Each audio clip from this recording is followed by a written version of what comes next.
اهلا بيكم معايا. اول مره اطلع لايف اهوت وانا بعمل الحاجه من غير بقى لا تسجيل ولا مونتاج. اول حاجه عندنا فرخه كامله على بعضيها، بس انا هنا مقطعاها قطع صغيره، التقطيعه بقى على حسب ما انتوا تحبوا يعني. طبعا الفرخه ديت انا نقعاها كويس الاول في ميه وعليها عصره ليمونه وخل وملح وسكر، وسبتها قد نص ساعه كده، وبعد كده شطفتها ونقعتها في ميه ساقعه. نقطه الميه الساقعه دي مهمه على فكره. وبعد كده صفيتها كويس. طيب هحط عليها ايه تاني بقى؟ هحط عليها 3 4 بصلات كده مقطعاهم قطع صغيره، وطماطمتين برضو كبار مقطعاهم اربع كده صغير. ده الخضار بس اللي انا حطاه. حابين بقى تحطوا كوسه، حابين تحطوا جزر، حابين تحطوا فلفل، براحتكم. بعد كده بقى شويه بهارات. عندي هنا بابريكا ومعلقه سكر، دي مهمه برضو، بهارات فراخ، الملح بتاعنا، توم بودره وبصل بودره وفلفل اسود وكمون. هننزل كده كل الكلام الحلو دوت، وهنبدأ ندعك كده مع بعض عشان كل التوابل مع البصل مع الطماطم يدخلوا في أنسجة الفراخ. على حسب وقتكم بقى، إذا كان عندكم وقت تسيبوها في التتبيلة كده ومع الخضار ده شوية أوكي، مش عندكم وقت خلاص هنولع بس الفرن يسخن كده قبلها بشوية، لأن أنا هطيبها في البداية خالص من الفرن. ممكن إن احنا على فكرة نديها غلوة كده لو مستعجلين، نديها غلوة على النار الأول لحد ما تدخل في نص سوا، وبعد كده نبدأ نكملها في الفرن. لكن أنا هنا من البداية هسيبها بس شوية ربعاية كده لحد بس ما الفرن بتاعي يسخن، وبعد كده هبدأ أطيبها من البداية خالص في الفرن. نمسجها بس كويس كده.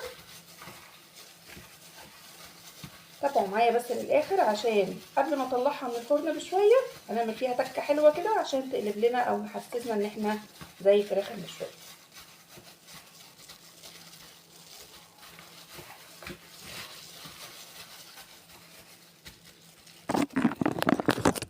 بالمنظر ده كده.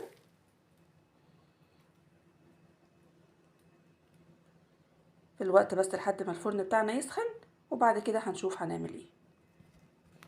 دلوقتي يلا نحطها في الفرن ونشوف كده، نتابع ونشوف بعد نص ساعة هيبقى شكلها ايه وهنعمل فيها ايه عشان تدينا لمعة الفراخ المشوية.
قد شغفها حبا لبيك لا شريك لك لبيك